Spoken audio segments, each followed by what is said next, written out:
ito na pala yung luto natin na paanong ng baboy. Yan, mainit-init pa bagay sa malamig na panahon. Charan! Sarap! What's up mga kaparikoy kalangga? For today's video, magluluto tayo ng paanang baboy. So ito yung langka.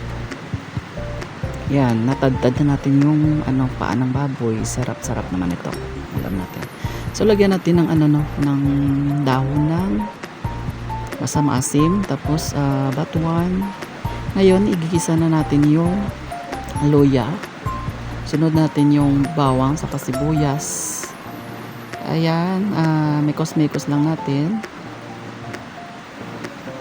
At pagka brown na yung mga ingredients natin, so lagyan na natin yung tinadtad natin na baboys.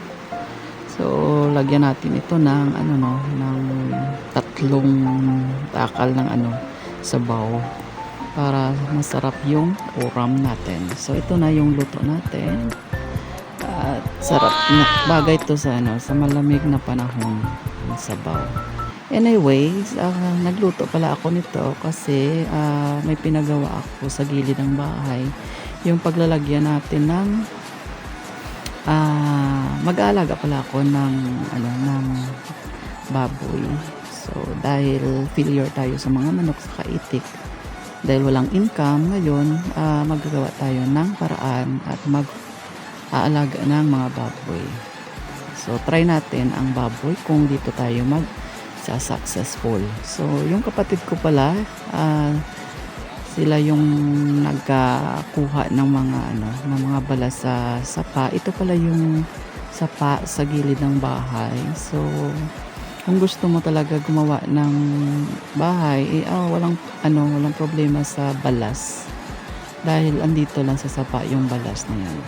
Yung kapatid ko yung yung naghahakot ng mga balas papunta doon sa gilid ng bahay kasi doon muna temporary ang gagawa natin ng ng alagaan na baboy. So try natin sa 3 buwan or 4 na buwan kung maganda yung resulta ng pag-aalaga ng baboy. So ito yung sapa, at ito yung gilid ng bahay. Yan, dyan muna kami magagawa ng temporary na pag-aalagaan ng baboy. So maraming balas talaga yung dyan, yung iimbak para mag-proportion yung yung taas ng ng lupa or yung balas. So yung mga pamangkin ko, yan yung kasama ng kapatid ko na hakot ng balas, sila yung nag-iipon. Ito naman yung mga kabady ko, yung magkapatid na yan, sila yung sumunod na naghakot ng mga balas. Kunting ligo muna sa sapa. Maganda yung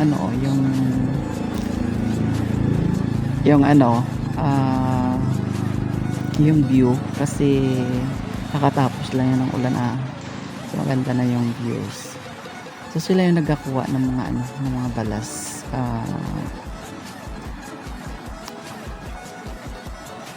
At ito naman, dahil tamang video lang ako, nakunan ko ng video si Nang Bibi. Lalaba ata siya, at saka yung alaga nilang kalabaw andyan sa itaas nila sa gilid ng bahay din. Yan yung mga yung mga kabady natin, yung mga macho yung katawan. Char. Ayan, nakutan nila dun sa taas. Pagkatapos nila, kuha na naman sila. Ayan. So kunting lang dito kay ng bibing chismis, char, marites, char. Yan yung kapatid ko. Ayan. Diyan muna namin ilalagay yung baboy for temporary kasi gusto natin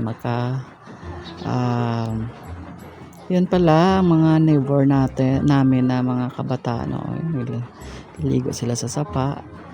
So ang dami nila naman, ligo sila dyan. Mga chikiting pa lang yan, ilang taon, makalipas ng 5 years, malalaki na naman yan sila. Ito pala yung pinagawa namin sa gilid. So kung hindi pala magsusuccessful yung baboy natin, may other option tayo dyan. So lagyan natin ng mga finger lengths ng isda or tilapia or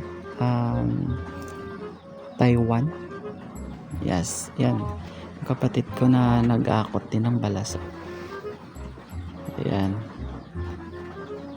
So malapit na yan. So double purpose yung pinagawa natin dyan para hindi mas stagnant ang dyan na place.